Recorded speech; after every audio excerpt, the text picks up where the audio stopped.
जब कभी संविधान की समितियों के बारे में चर्चा आती है तो सबसे पहला जो नाम आता है वो आता है प्रारूप समिति का। प्रारूप समिति, इस समिति को पांडुलेखन समिति के नाम से भी जाना जाता है। प्रारूप समिति कह दो या इसको पांडुलेखन समिति कह दो। पांडुलेखन समिति के नाम से भी जाना जाता है। इसको इंग्लिश में ड्राफ्ट कमेटी कहते हैं। ड्राफ्ट कमेटी के नाम से भी इसको जाना जाता है। संविधान सभा की सबसे महत्वपूर्ण अगर समिति किसी को कहे तो सबसे महत्वपूर्ण समिति हम किसको कह सकते हैं? प्रारूप समिति को कह सकते हैं। हालांकि संविधान सभा के अंदर जो कुल समितियां थी, कुल 22 समितियां थी। संविधान सभा के अंदर कुल कितनी समितियां थी? संविधान सभा के अंदर कुल 22 समितियां थी। लेकिन सबसे ज्यादा जो महत्वपूर्ण समिति थी वो कौन सी थी? प्रारूप समिति थी। यह सबसे महत्वपूर्ण है। अगर हम बात करें ना संविधान सभा की प्रथम समिति, सबसे पहली समिति कौन सी थी? तो प्रथम समिति थी नियमन समिति। जो संविधान सभा के लिए नियमों का निर्माण करने वाली समिति थी नियमन समिति, और ये संविधान सभा की सबसे पहली समिति थी। इस समिति का जो गठन हुआ था नियमन समिति का, इसका गठन हुआ था 9 दिसंबर 1946 को। कब गठन हुआ इसका? 9 दिसंबर 1946 को इसका गठन हुआ। और इस समिति के जो अध्यक्ष थे वो थे डॉक्टर राजेंद्र प्रसाद। इस समिति के जो अध्यक्ष है वो कौन है? डॉक्टर राजेंद्र प्रसाद है। और इस समिति के अंदर कुल सदस्यों की बात करें तो कितने सदस्य है? 15 सदस्य है। 15 सदस्यों में एक अध्यक्ष है और 14 सदस्य है। इन 15 सदस्यों में से भी सबसे ज्यादा इंपॉर्टेंट बात है कि इसके अंदर सिर्फ एक महिला है और जिसका नाम है जी दुर्गाबाई। क्या नाम है? जी दुर्गाबाई। ये जी दुर्गाबाई नियमन समिति की एकमात्र महिला सदस्य है। आपको ये बता दें कि संविधान सभा के अंदर कुल 15 महिलाएं थी। कुल कितनी महिलाएं शामिल थी? 15 महिलाएं शामिल थी। लेकिन जब संविधान पर हस्ताक्षर की बात आई तो उस समय संविधान के अंदर सिर्फ 8 महिलाओं ने हस्ताक्षर किए थे। टोटल 15 महिलाएं शामिल थी और 15 महिलाओं में जी दुर्गाबाई है वो नियमन समिति की सदस्य थी। प्रारूप समिति की बात करें तो प्रारूप समिति का जो सुझाव दिया था कि प्रारूप समिति होनी चाहिए,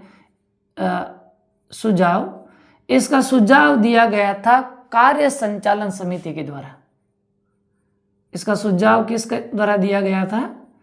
कार्य संचालन समिति के द्वारा सुझाव दिया गया था कि संविधान के प्रारूप पर चर्चा के लिए एक समिति होनी चाहिए और जिसका नाम प्रारूप समिति रखा जाना चाहिए। कार्य संचालन समिति ने इसका सुझाव दिया था और कार्य संचालन समिति के जो अध्यक्ष थे वो भी कौन थे? डॉक्टर राजेंद्र प्रसाद है वो कार्य संचालन समिति के अध्यक्ष थे। इस समिति के गठन के लिए जो प्रस्ताव रखा, प्रारूप समिति के गठन के लिए जो प्रस्ताव रखा वो रखा था सत्यनारायण सिन्हा के द्वारा। किसके द्वारा रखा गया था? सत्यनारायण सिन्हा के द्वारा इसका प्रस्ताव रखा गया था।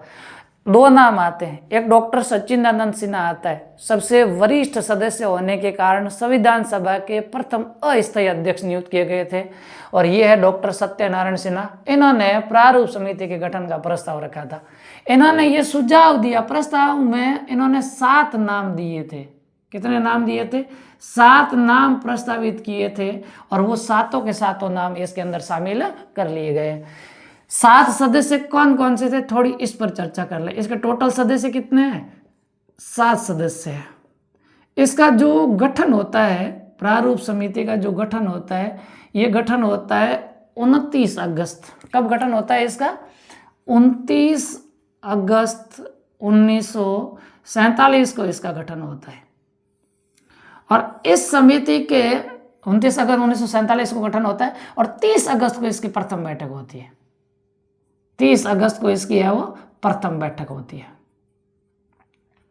टोटल इसके अंदर कितने सदस्य हैं? 7 सदस्य हैं। और सातों के सातों नामों का प्रस्ताव किसने रखा था? सत्यनारायण सिन्हा ने इनका प्रस्ताव रखा था। कई बार इनके सदस्यों के नाम हमको सीधे पूछे जाते हैं। आपका एग्जाम इतना बड़ा नहीं है, इसमें ना पूछे, कई बार इनके नाम पूछे जाते हैं, जिसके अंदर पहला नाम है डॉक्टर भीमराव अम्बेडकर।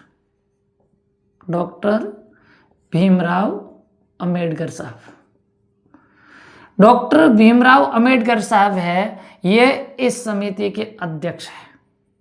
प्रारूप समिति के अध्यक्ष है वो कौन है? डॉक्टर भीमराव अम्बेडकर है। और डॉक्टर भीमराव अम्बेडकर का जो चुनाव होता है वो निर्विरोध होता है।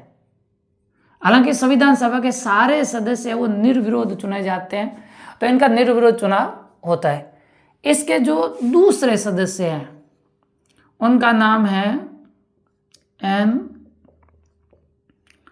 गोपालास्वामी अय्यर। दूसरे सदस्य कौन है?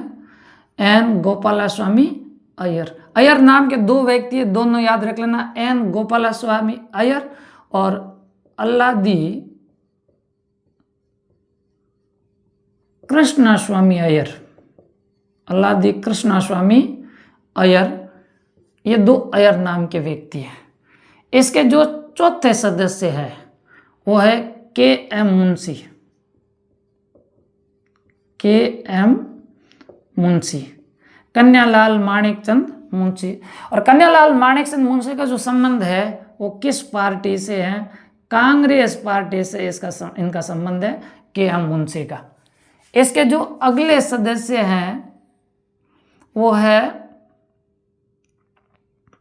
कांग्रेस के हो गए, और अगले सदस्य है वो है मोहम्मद सादुल्ला, नाम भूल गया। अगले सदस्य कौन है? मोहम्मद सादुल्ला। और मोहम्मद सादुल्ला का जो संबंध है वो किनसे है? मुस्लिम लीग से है। मोहम्मद सादुल्ला का संबंध है वो किससे? मुस्लिम लीग से है। इसके जो अगले सदस्य है, अगले सदस्य इनके चुने गए थे BL मित्तल। कौन चुने गए थे? BL मित्तल इसके सदस्य चुने गए थे। लेकिन मित्तल ने बीच में त्याग पत्र दे दिया। अपने किस कारण दिया? अपने स्वास्थ्य कारणों से इन्होंने पद से क्या किया? त्याग पत्र दे दिया गया। इस समिति के लिए तय यह था कि अगर कोई सदस्य बीच में त्याग पत्र देता है या कोई पद रिक्त होता है, कोई स्थान रिक्त होता है, तो उस स्थान की पूर्ति संविधान सभा के जो अध्यक्ष यानी डॉक्टर राजेंद्र प्रसाद है वो इस जगह नए सदस्य का चयन कर सकते थे। जब BL मित्तल ने अपने स्वास्थ्य कारणों से पद से त्याग पत्र दिया तो इनकी जगह जो नए सदस्य चुने गए थे वो चुने गए थे एन माधव राव। कौन चुने गए थे? एन माधव राव नए सदस्य चुने गए। क्यों चुने गए थे? BL मित्तल के त्याग पत्र के बाद। अगले जो सदस्य थे वो थे DP खेतान। DP खेतान, और DP खेतान का क्या हो गया था? निधन हो गया। और DP खेतान के निधन के बाद इनकी जगह जो नए सदस्य चुने गए थे वो चुने गए थे TT कृष्णामाचारी।